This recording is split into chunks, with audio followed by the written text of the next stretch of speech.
Aux États-Unis, la mort de 2 journalistes en direct relance le débat sur les armes. Le tueur, lui-même un ancien journaliste de la chaîne locale, s'est donné la mort.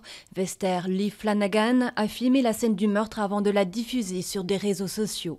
Il a justifié son geste dans une lettre envoyée à la chaîne ABC. Il y affirme avoir souffert de discrimination parce qu'il était noir et homosexuel. La crise migratoire s'invite au sommet des pays des Balkans de l'Ouest. L'ordre du jour a été chamboulé alors que des milliers de migrants traversent actuellement l'Europe. Les dirigeants de l'Union européenne et des Balkans sont à Vienne pour évoquer la question. Pas de franche embellie pour le chômage en juillet, mais une légère amélioration tout de même. Pour la première fois en 6 mois, le nombre de demandeurs d'emploi a légèrement reculé en France.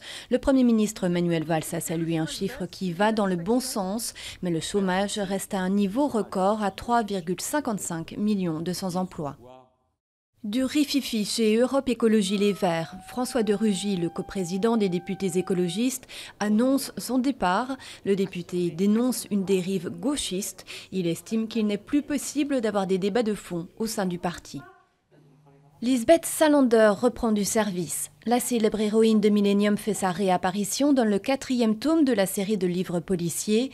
Ce qui ne me tue pas vient de sortir dans 25 pays, mais cette fois c'est l'écrivain suédois David Lagercrantz qui reprend le flambeau 11 ans après la mort du père de Millennium, Stieg Larsson.